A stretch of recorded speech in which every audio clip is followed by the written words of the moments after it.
This is very important. Now, do we see any evidence of this already happening? Well, we do. You know, there's a lot of independent schools, systems out there, the most prominent of which, and the fastest growing of which, is the Waldorf school, which was, it wasn't instigated by Steiner, but he, after an individual had come up to him and said, we need to have a school based on your pedagogical techniques or your pedagogical impulse. And Steiner said, go ahead and start it. And then he gave his, you know, he gave his indications and insights into how the curriculum should be set up and so forth and so on. And why it was set up the way it is set up, and what the whole purpose of the Waldorf curriculum is, and what is the Waldorf curriculum. Now, I sent my two boys to the grade school at Waldorf from kindergarten to 8th grade, and it's very impressive. And they have become very impressive boys, and that was one of their major influences, in addition to me and my wife and our macrobiotic way of eating and their upbringing, how we brought them up. And of course, one of the major points we made in their upbringing is that they would have to go to a Waldorf school, even though it's not exactly cheap, to say the least. And so we do see evidence of it. And of course, myself personally, I am an independent teacher. I teach outside the government-sponsored educational system. And so whenever I give a lecture, that is a school in itself, which is teaching material which is based on my, as a teacher, independent teaching. It has nothing to do with anybody telling me what to teach. I teach what I think is supposed to be the things that need to be taught. And that's a school in itself. It may only last for an hour or 2 hours. And incidentally, I'm going to be teaching at the Health Classic in a couple of weeks. It takes place in Santa Barbara. And I'm teaching the fundamentals of existence, which are 5 transformation theory, yin and yang, spatial diagnosis, 5 transformation theory, and the relationship between healing, disease, and sickness. Plus, I'm giving a talk on the mystery of cancer. And I'm giving a cooking class, 2 cooking classes, plus I'm giving a home remedy class. So that's my school. And it's independent and totally free of any interference. I can teach exactly what I want to teach, and nobody can tell me to teach anything that I want to teach. And that's the basis of the cultural sphere. The educational system must be based on what the teacher wants to teach and what the parents want the teachers to teach to their children, in agreement with the teacher. That's it. And the curriculum is devised by the teacher. It's not imposed. And I'll be going into more detail on the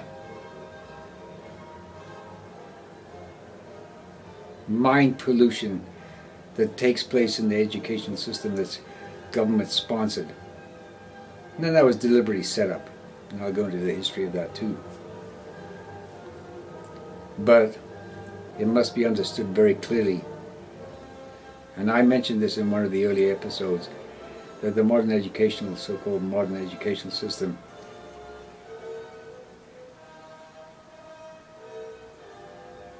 is an abomination upon the face of the earth. And the evidence is everywhere we look today. Because what we're seeing happening are the fruits of modern education. And don't forget that. And we have to change it. And it begins with the children. The children are very important, how they are brought up, and how they're educated. And did I mention last time? I didn't. No, I didn't.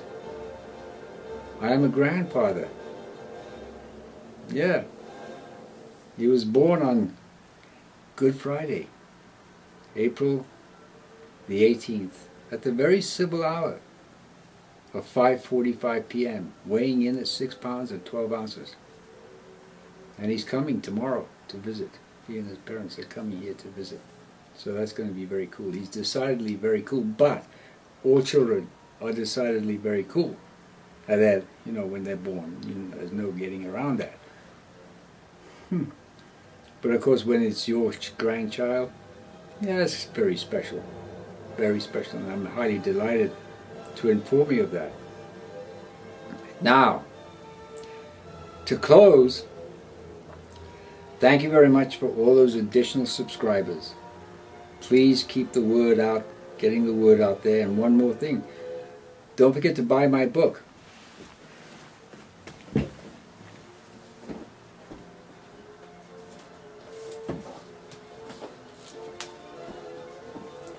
Which I have here.